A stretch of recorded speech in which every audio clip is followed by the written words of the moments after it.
High বন্ধুরা, কেমন আছো সবাই? Welcome to new blog. রান্নাবান্না বসিয়ে দিয়ে ব্লগটা শুরু করি। যেহেতু রান্নাবান্নাগুলি তোমাদের সাথে শেয়ার করি বন্ধুরা, তো দেখো ডালটা সম্বাদ দিই। এখন করলা কেটে নিয়েছি, করলা ভাজি হবে। ডাল তো হয়ে গেছে, নামিয়ে নিলাম। আর এখানে দেখো মাছটা ধুয়ে এই যে আনলাম। মাছ অনেকটা আজ, তো মাছগুলি ধুয়ে আনলাম। আর কি রান্না বান্না করছি চলো দেখতে থাকো। একটা লাইক দিয়ে ভিডিওটা, আশা করছি আজকের ভিডিও তোমাদের কাছে একটু হলেও ভালো লাগবে। আর যদি ভালো লাগে অবশ্যই একটা লাইক কমেন্ট শেয়ার করতে ভুলো না। তো দেখো করলাগুলি দিয়ে দিলাম, অল্প করে প্রথমে দিলাম, এগুলি আগে ভেজে তো সকালের খাবারটা ওদেরকে দেব। তো তো বন্ধুরা সকাল সকাল রান্না বসিয়ে দিই, তো চাটা খেয়ে বসিয়ে দিই আর কি। ভাত হয়ে গেছে, ডাল হয়ে গেছে, এখন মাছ ভাজা আর করলা ভাজাটা হয়ে গেলে আমার ছেলে আর ভাগ্নি আছে বেড়াতে আসছে, ওদেরকে সকালের খাবারটা দিয়ে দেব। তো অলরেডি তো ভাত হয়েছে বললাম না, তো ডালও হয়েছে। তো চলো সকালের খাবার রেডি, ওদেরকে খাবারটা দেব।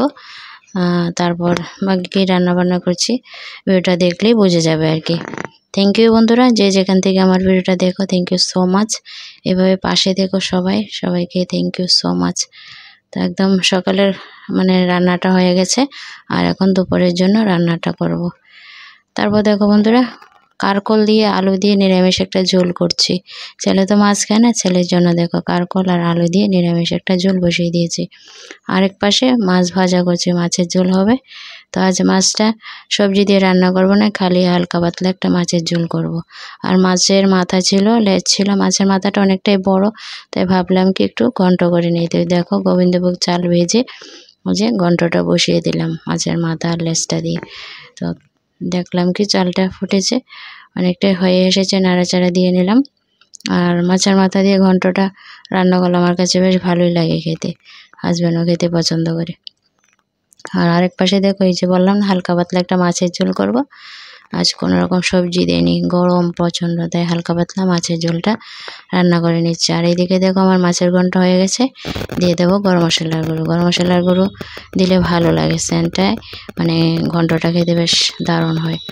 তো ঘন্টটাও হয়ে গেছে, গরম মশলার গুঁড়োটা মিশিয়ে দিলাম, মিশিয়ে তারপর নামিয়ে নেব। তো রান্নাবান্না প্রায় হয়ে গেছে। তো চলো এক নজর দেখিয়ে দিব আজ কী রান্নাবান্না হয়েছে। সকালে রান্নাটা তো দেখলে, দুপুরে কি হয়েছে। এই যে ঘন্টটা দেখো গ্যাসটা অফ করে কড়াতে রেখেছি, কি সুন্দর হয়েছে ঘন্টটা দেখতে।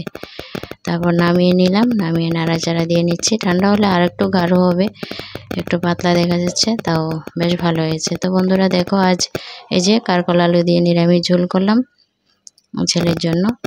তো দুপুরে রান্না কমপ্লিট, একটা মাছ রয়েছে পিস, আর এই যে করলা ভাজি, ঘন্ট হয়েছে আর ডাল হয়েছে। তো এই তো দুপুরে রান্না বান্না। আর এই যে হালকা পাতলা মাছের ঝোলটা হয়েছে, আর মুগ ডাল রান্না করেছি। তো বন্ধুরা রান্নাবান্নাগুলি তোমাদের কাছে কেমন লাগে অবশ্যই কিন্তু কমেন্ট করবে। তোমাদের কমেন্ট দেখে, লাইক দেখে আমার ভিডিও করার উৎসাহ জাগে, আর তোমাদের কাছ থেকে আমি অনুপ্রেরণা পাই কমেন্ট দেখে আর কি। থ্যাংক ইউ বন্ধুরা, যে যেখান থেকে আমার ভিডিওগুলি দেখো, সাপোর্ট করো, থ্যাংক ইউ সো মাচ। তো চলো আজকে এই পর্যন্ত, বাই বাই, টাটা। আবার নেক্সট ভিডিওর সাথে তোমাদের সাথে দেখা হচ্ছে। বাই বন্ধুরা।